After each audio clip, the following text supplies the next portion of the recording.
Gopijana Vallabha Girivardhari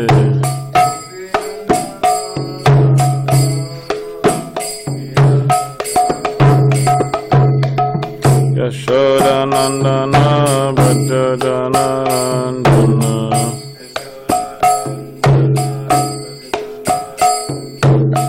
Yashodanandana Brajajanandana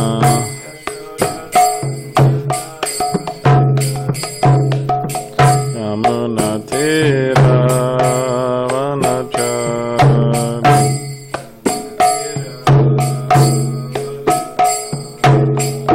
Munatira Vanachari Radha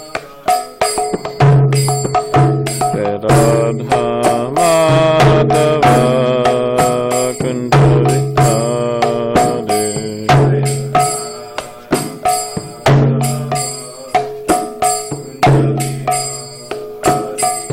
Radha Madhava Kundavikari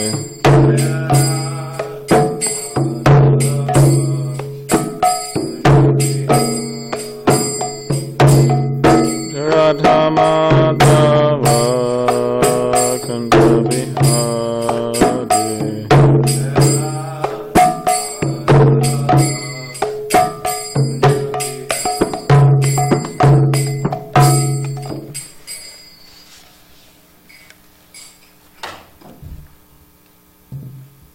Jai Vishnu Balarama Sabarivat Chai Ashtadhar Shuddha Shishma Divine Grace Bhaktivedanta Swami Prabhupada Ki Jai Grantaraj Srimad Bhagavatam Ki Jai. All glories to the assembled devotees, all glories to the assembled devotees, all glories to the assembled devotees, all glories to the Guru. Think you could set up Prabhupada's book, please?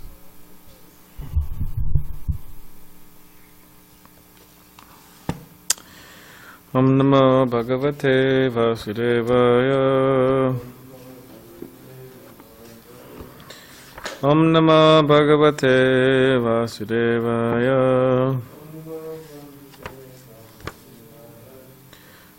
Om Namo Bhagavate Vasudevaya.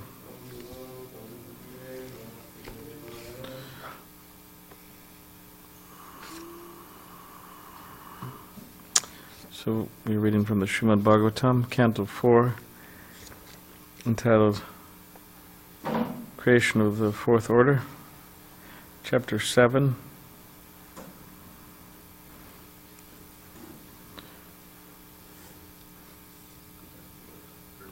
The sacrifice performed by Daksha.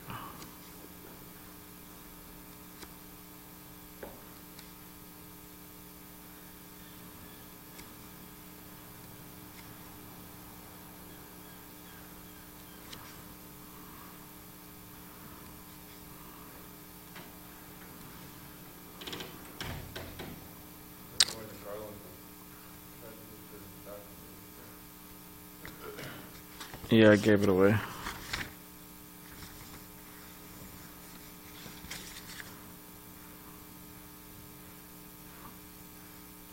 So, and we're on text 20:28.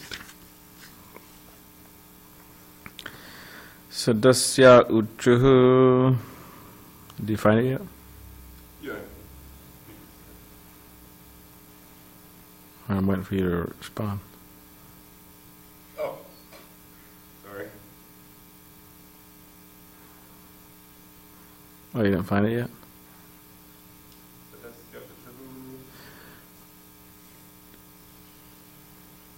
Let me just think meter.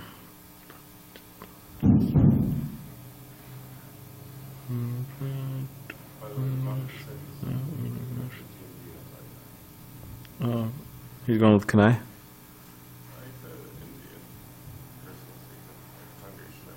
Okay. What's the meter for this?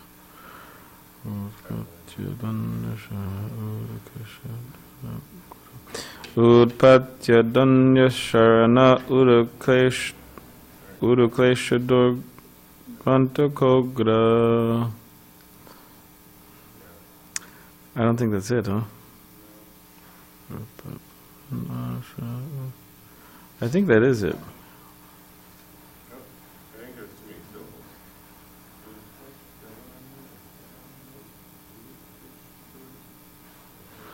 You know what this meter is?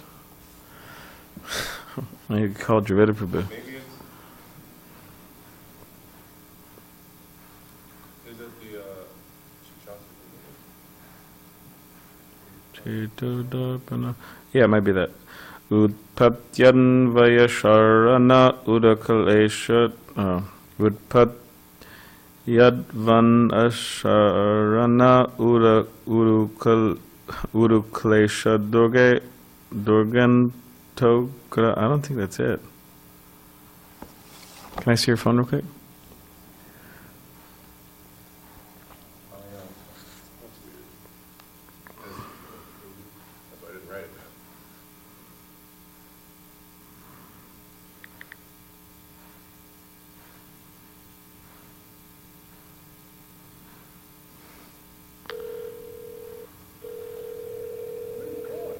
Come on, try to put it.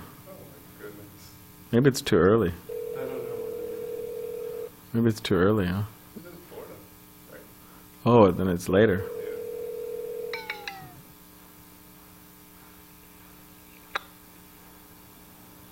Jamal. Hare Krishna, Dravida Prabhu. Hi, Prabhu. Some bases.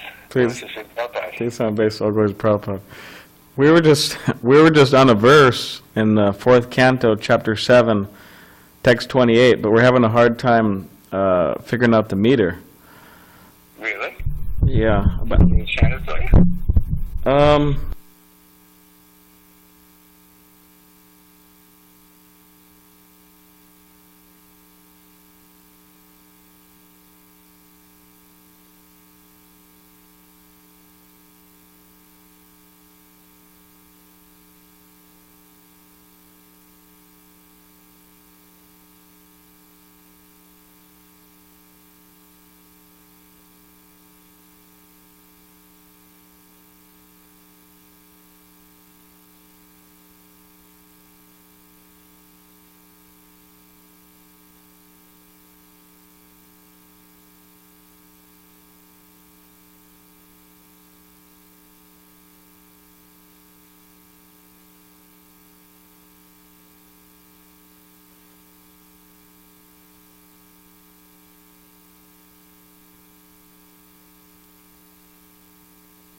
Got it? all right. Yeah. Well, we'll try it out. I thought you had to get it all on the board. I don't know how we did that. Yeah. He actually didn't write it on the board because it's so long.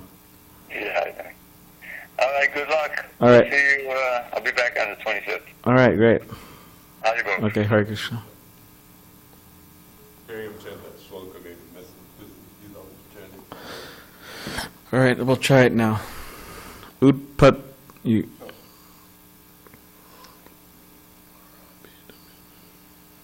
Utpatyanvad asharana udukesha durganta kogra.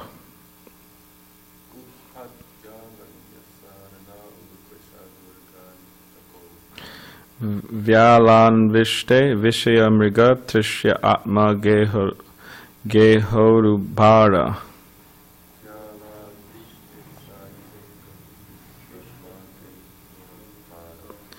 Dvandva swabre kalamriga baye shoka dave gyasarta.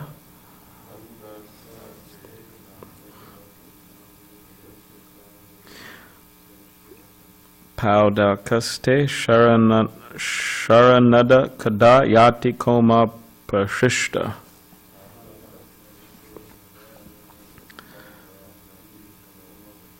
Okay, we'll just do the word by word. Sadasyaha, the members of the assembly, Uchahu said, Utpati, repeated birth and death. Advani, on the path of. Asharane, not having a place to take shelter. Uru, great. Klesha, troublesome. Dorge, in the formidable fort. Antaka, termination.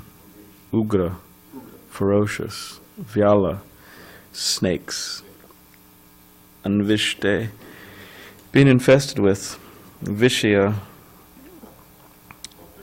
material happiness. Mrigatrishi, mirage. Atma, body.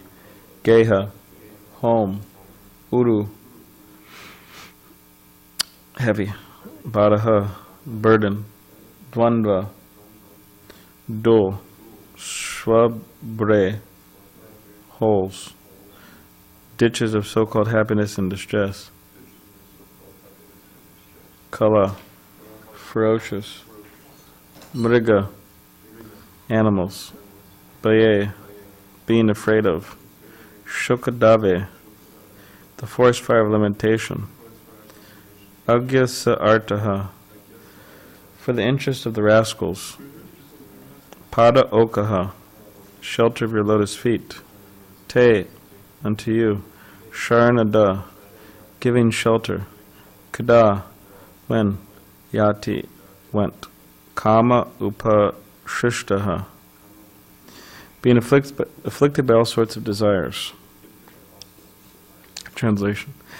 The members of the assembly addressed the Lord, O exclusive shelter for all who are situated in troubled life. In this formidable fort of conditional existence, the time element, like a snake, is always looking for an opportunity to strike. This world is full of ditches of so-called distress and happiness, and there are many ferocious animals always ready to attack. The fire of lamentation is always blazing, and the mirage of false happiness is always alluring, but one has no shelter from them. Thus foolish persons live in the cycle of birth and death, always overburdened in discharging their so-called duties, and we do not know when they will accept the shelter of your lotus feet. Purport.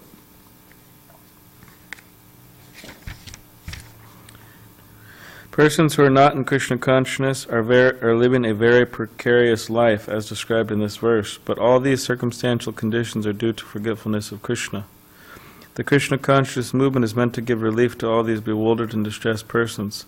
Therefore it is the greatest relief work for all human society, and the workers thereof are the greatest well-wishers, for they follow in the footsteps of Lord Chaitanya, who is the greatest friend to all living entities.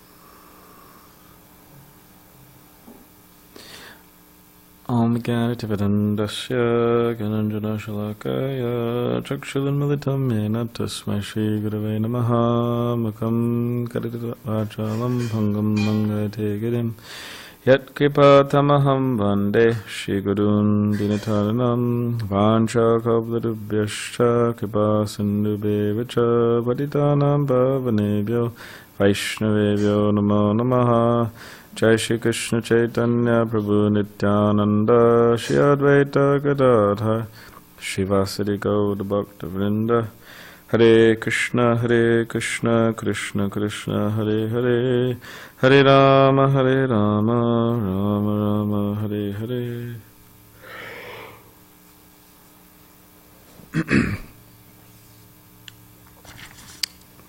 The members of the assembly address the Lord. O exclusive shelter for all who are situated in troubled life, in this formidable fort of conditional existence, the time element, like a snake, is always looking for an opportunity to strike. This world is full of ditches of so-called distress and happiness, and there are many ferocious animals always ready to attack. The fire of lamentation is always blazing, and the mirage of false happiness is always alluring. But one has no shelter from them. Thus foolish persons live in the cycle of birth and death, always overburdened and discharging their so-called duties, and we do not know when they will accept the shelter of your lotus feet.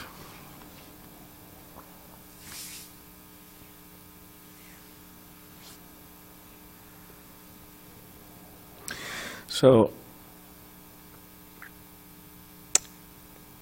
the Bhagavatam paints a very, you could say, interesting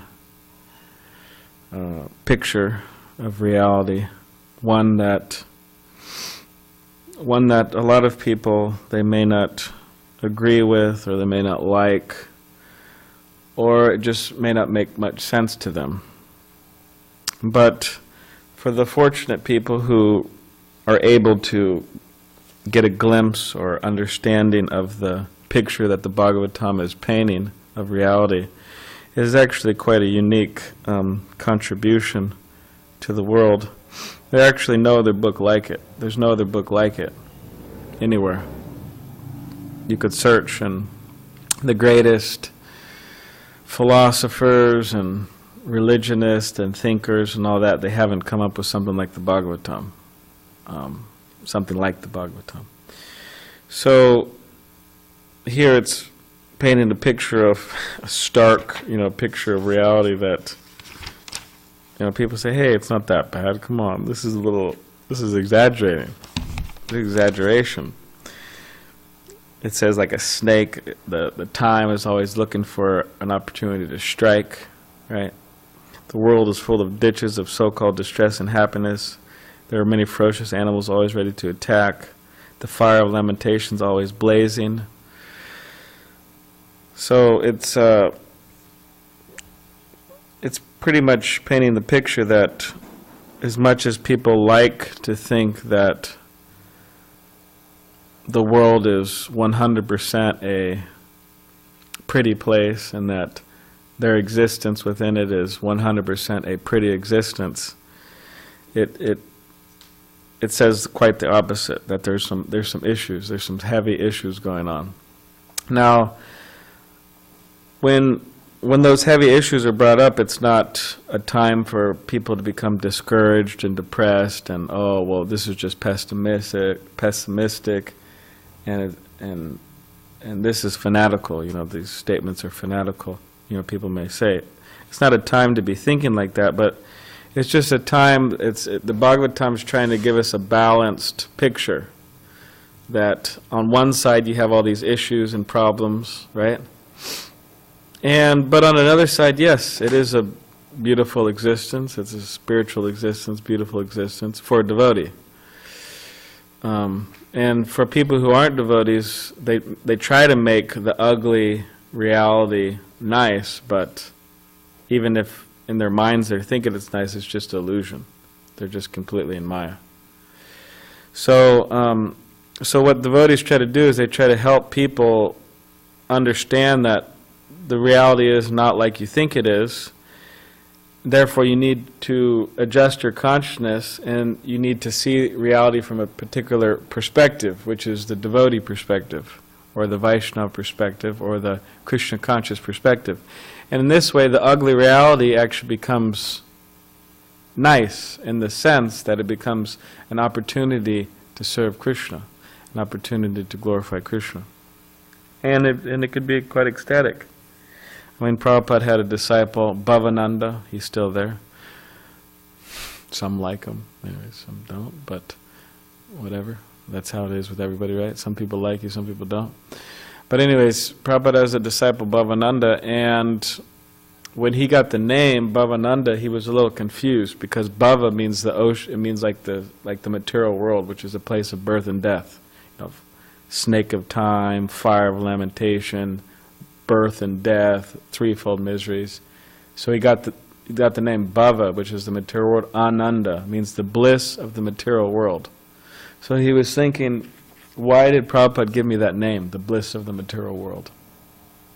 And he was quite confused, because what is the bliss of the material world? It's something that devotees aren't interested in, right? Or the bliss of the material world.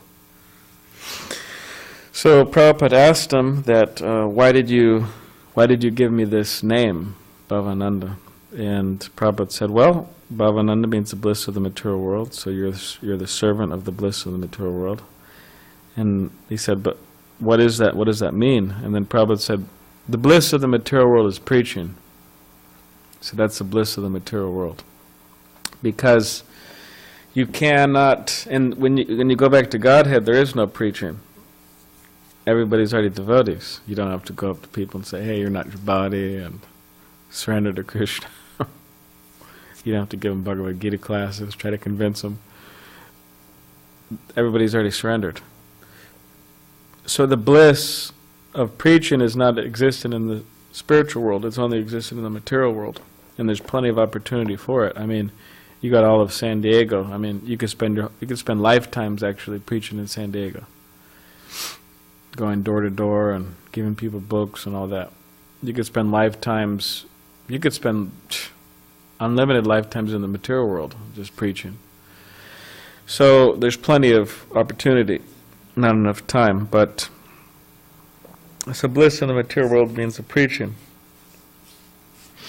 So devotees, by their preaching, they will tell people about these different descriptions of the Bhagavatam, but with the idea of bringing them to a higher state, bringing them to a higher understanding of these particular issues, and to how to deal with the issues in a happy way, in a blissful way, not just trying to, sweep all the problems, like, you're sweeping death, you're sweeping birth, you're sweeping old age, you're sweeping disease, you're sweeping the threefold miseries all under the carpet. Oh, they don't exist, hide them away.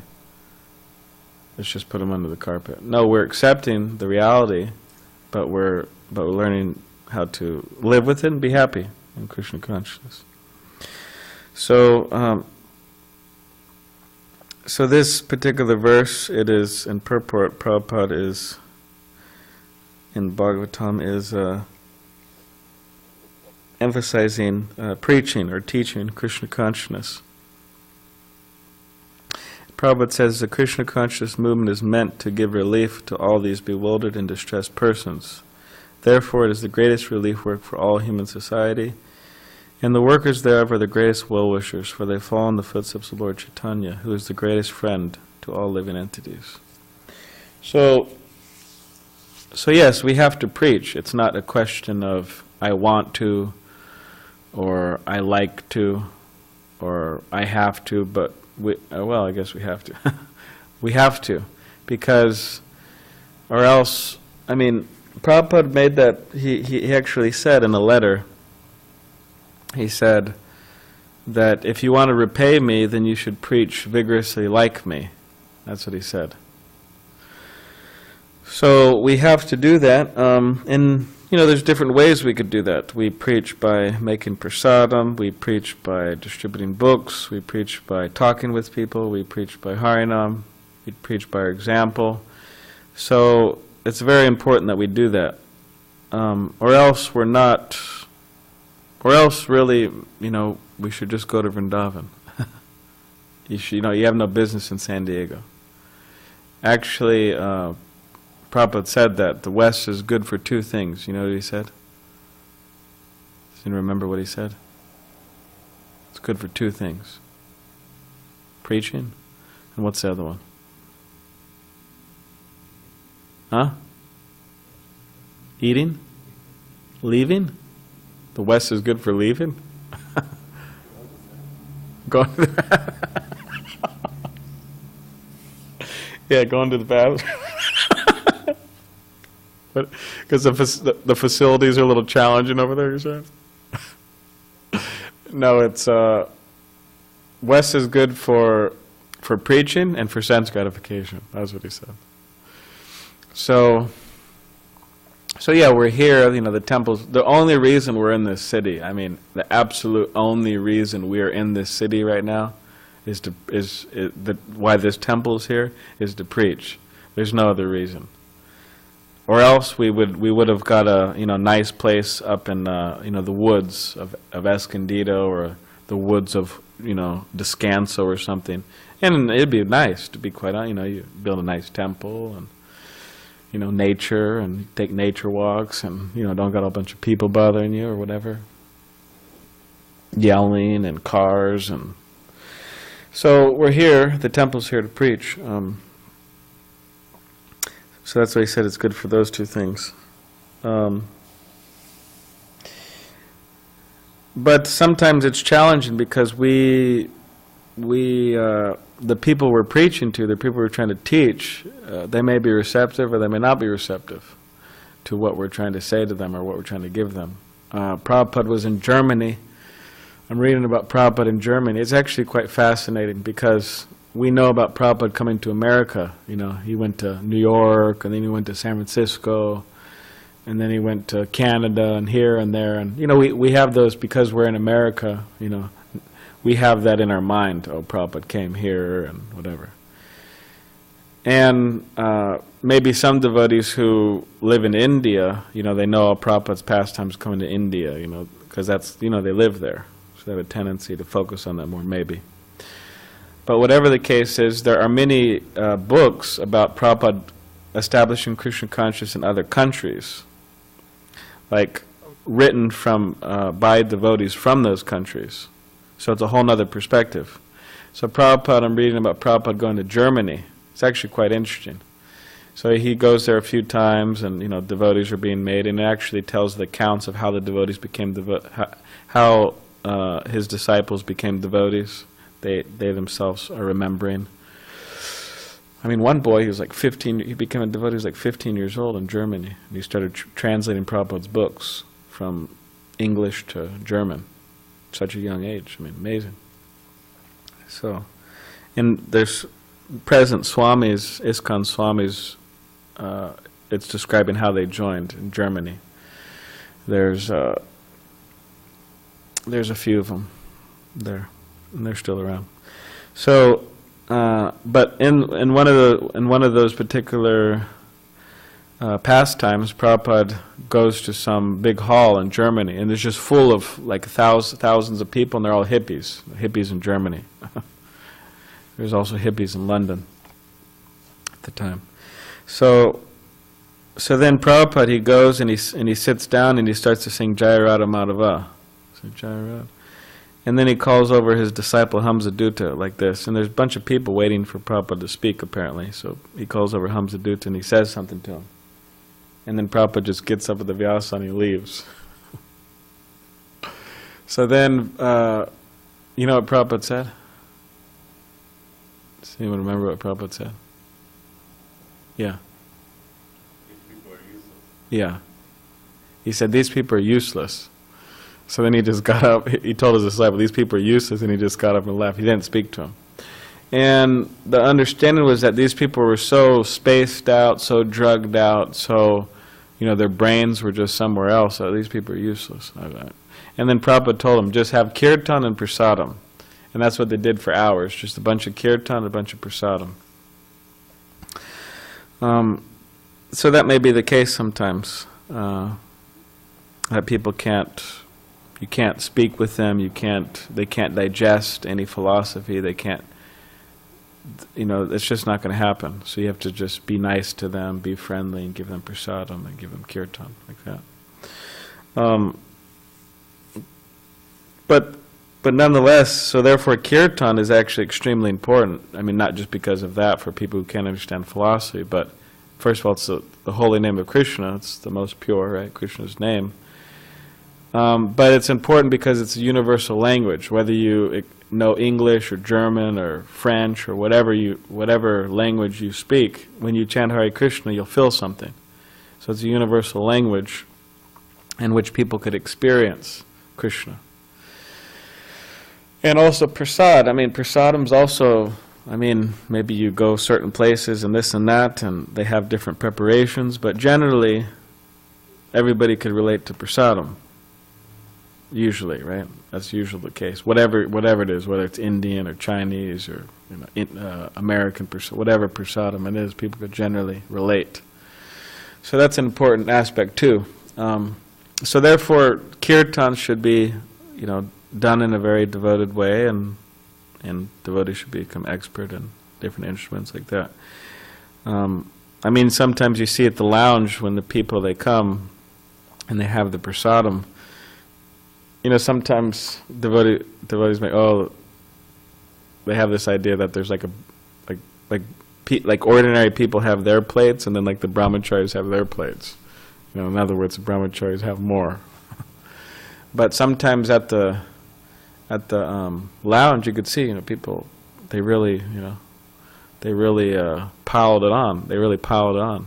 Like I saw a person yesterday. She was, she had a first plate and, very attentively had it, and then she had another one, two.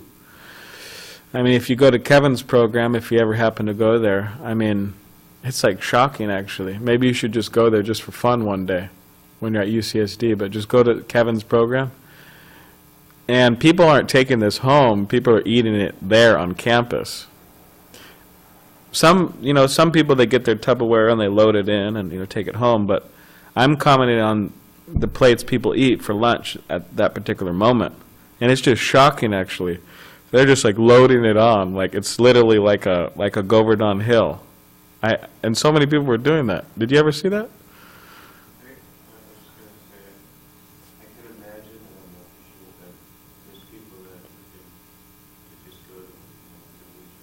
Yes, that's true.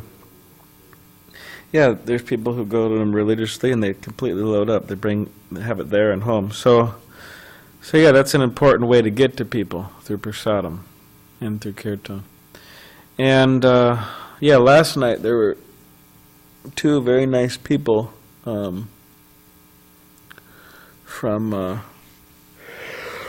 France. And excuse me. It was there's a woman and man, and yeah, they're extremely nice, like just really inquisitive. I talked to them for maybe 20 minutes, and then Zach talked to them for, I don't know, an hour, at least an hour. But they were just asking questions. They're actually scheduled to go to LA 2 days ago, but they were so curious that they stayed in SanDiego just to go to the lounge. So they prolonged their trip.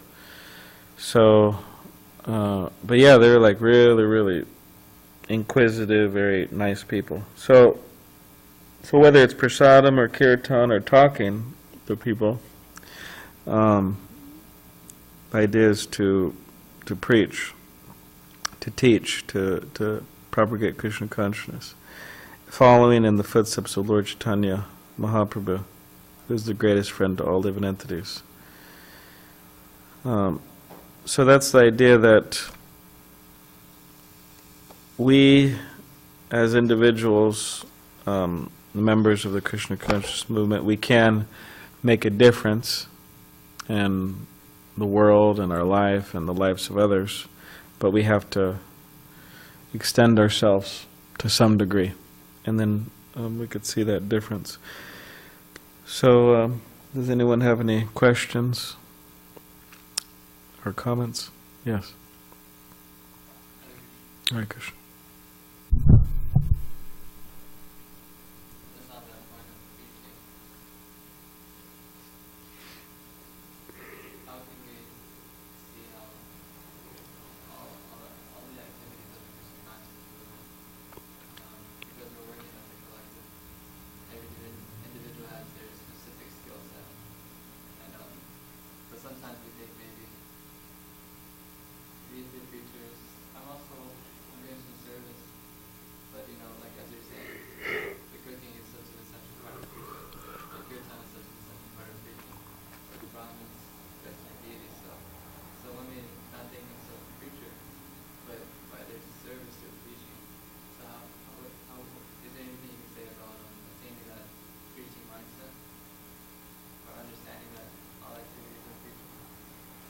Yeah. So here, so I'm just repeating for the camera. So question was, there's so many different devotees and they're performing different services, and sometimes those services can be seen outside of the preaching mission. But how do we see them that they're actually part of the preaching mission rather than separate from it? Well, yeah, for the deities, I mean,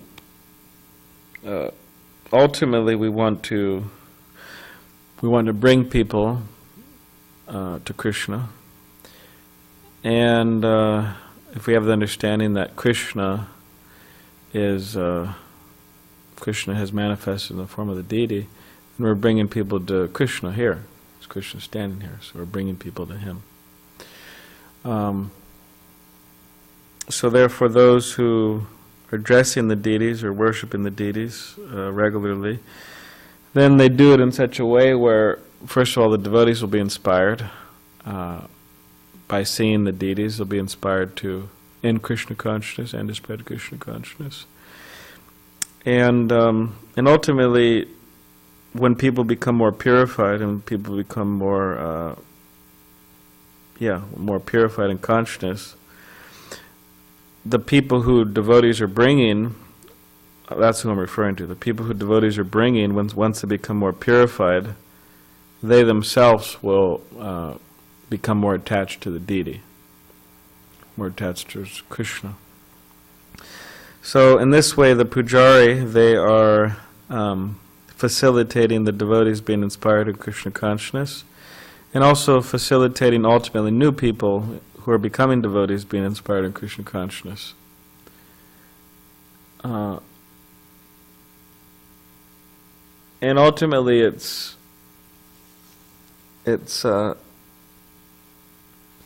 important to realize that this is Krishna, this isn't just a statue, and I'm trying to bring people to Krishna. So, but yes, yeah. So pujari is not just not just a service we're doing that is completely outside of the scope of preaching, but it is, you could say, inspiring the preachers mostly. It is indirectly preaching by inspiring the preachers. And specifically, there's so much prasad, deities means prasad. So there's unlimited quantities of prasadam coming off of that altar all the time. So the pujaris are meant to distribute that prasad.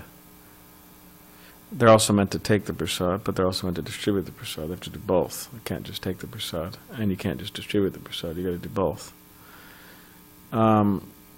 So the garlands, they shouldn't just go in the trash or in the ocean or bury them or bring them to the farm or whatever. They should go on people. Every single garland that is placed within those deities should be given to a person, a human being. Why? Because it's mercy, and they need the mercy. So the pujari, or anybody who has connection with the deities, indirectly pujaris, they should use those garlands as a preaching tool. It's a huge preaching tool, actually.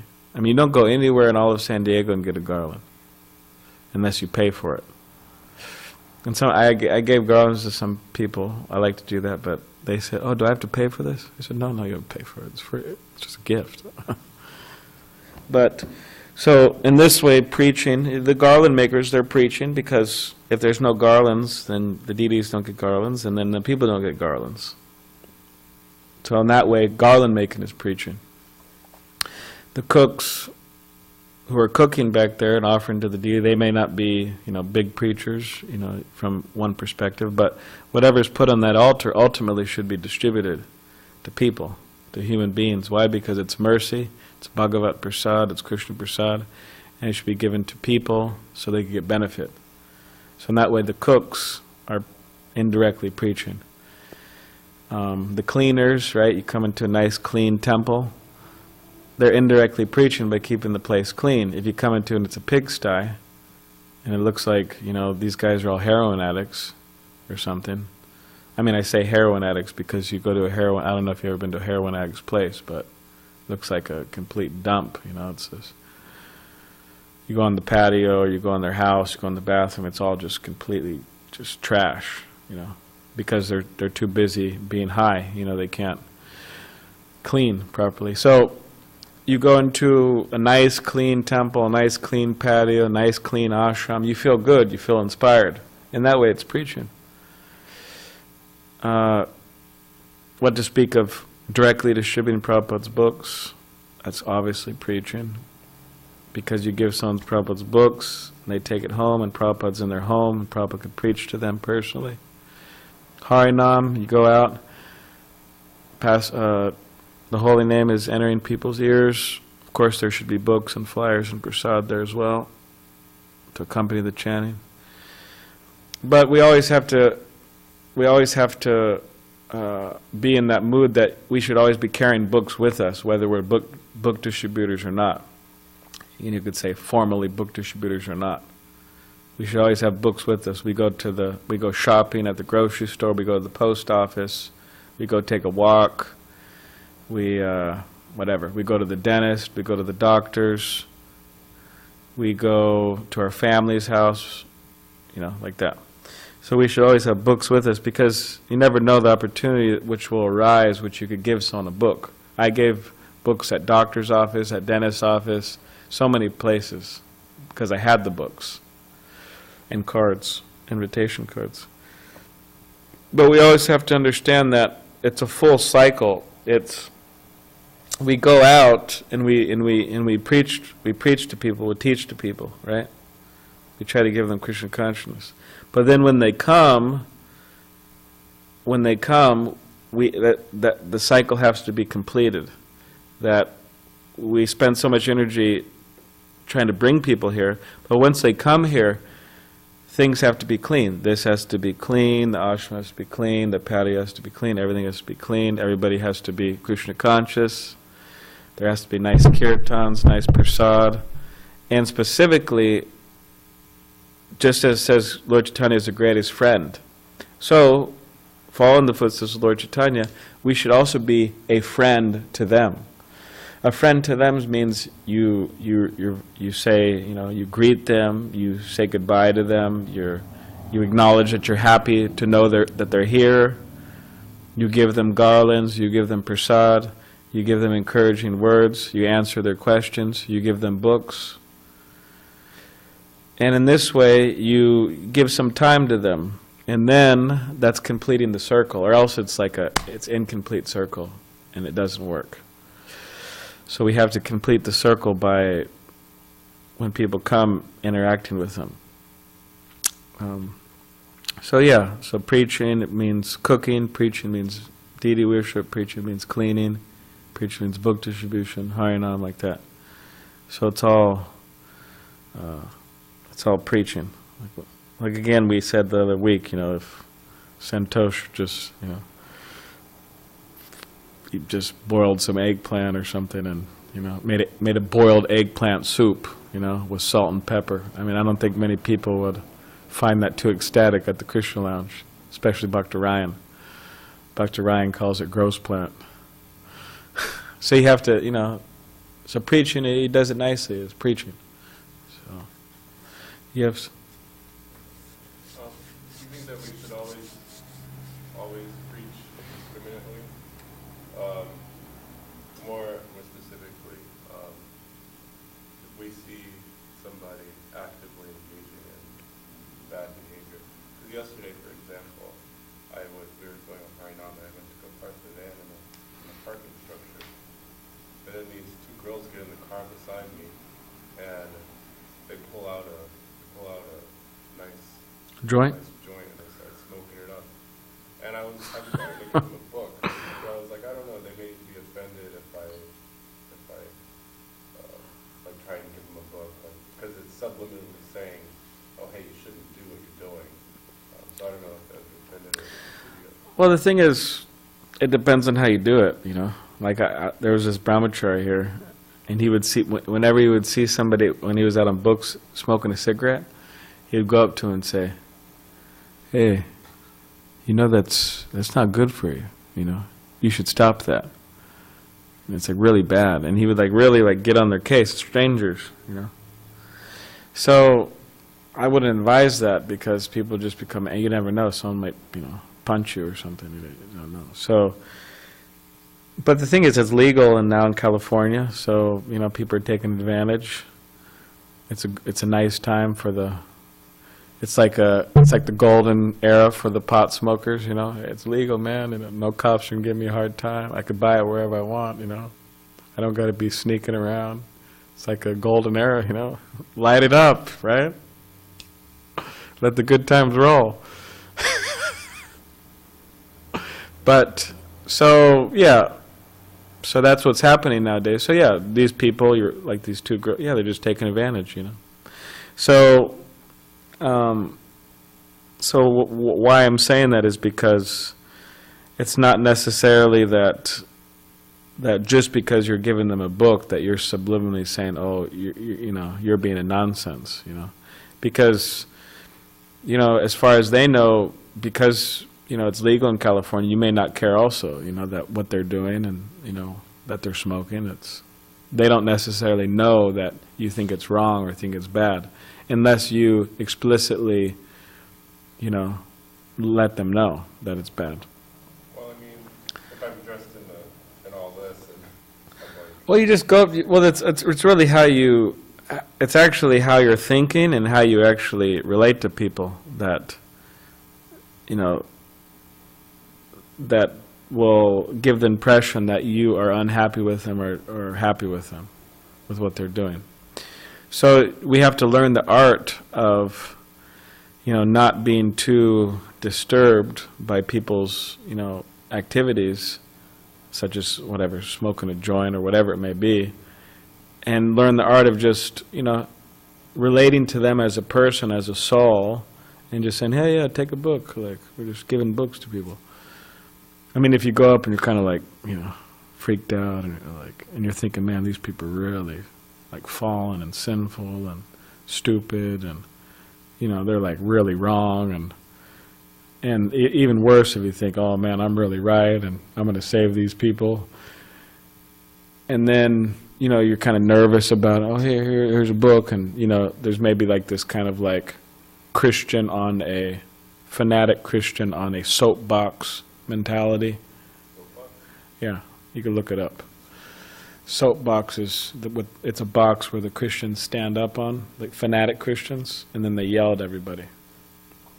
So if you go up with even a tinge of that, people may catch it. So you just go up to them and say, "Oh yeah, man. Hey, how's it going?" And you don't even. It's like they're eating an apple or something.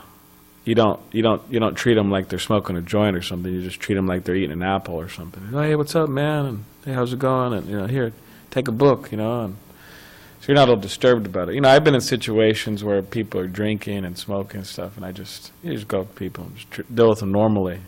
So that's a little bit of art. So, but yeah, you should. You could. Anyways, I don't want to get too joking on it. I was going to say something, but I don't think it's appropriate for Bhagavatam. But you could just say anything. You just go, hey, you look like you're having a good old time here. You have a better time with the book here. It's really far out, man. You're really going to like this. Whatever. You had something to.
Yeah, it's interesting. Yeah, so you're saying that if we were to be indiscriminate in our preaching, then we'd have to exile a lot of people, and that and devotees distribute books all places, Vaisheshika, door to door, store to store, this and that. There's a bar that comes up, he goes in and gives to the bartender and people, and book distributors travel all these hippie festivals. So yeah, devotees aren't indiscriminate. Devotees aren't discriminating who is fit and who's not fit. Devotees go to butcher shops. I mean, I went one time. I was going store to store in the Hispanic neighborhood, and there was like a grocery store in the back. They were, dealing with all that type of stuff. And I went up there, and the guy was Hispanic, and hey, we got these books, and he gave a donation, got a book. And so, actually, Prabhupada in Germany, we'll just end with this, but Prabhupada in Germany, he was there, and Prabhupada was initiating a devotee, young man, German, and Prabhupada heard that devotees told him that this devotee used to be a butcher. That was his profession. So then Prabhupada asked him, how many rounds will you chant? 16, and what are the 4 regulative principles? And he tells him, this is no meat eating, no gambling, no intoxication, and then no eating the meat, fish, and eggs. And then Prabhupada looked at him very seriously. He said, please don't kill any more cows. And then the devotee, he said it in front of everybody, then the devotee said he kind of got red, and he blushed, and he said, okay, Prabhupada, and then he just gave him his name like that. But Prabhupada accepted him. He was from a butcher. He was literally a butcher. He used to kill animals, and for a living, meat. So Prabhupada accepted him. All those sinful reactions and so on. So but the thing is, he had to stop that activity and take to Krishna consciousness and give up that activity. So we throw out seeds, we throw out books, we throw out, we preach to whoever, and hopefully they take, So, but that's the point. We do preach, you could say, for the most part, indiscriminately. So, all right, Jai. Kantaraj Srimad Bhagavatam ki Jai.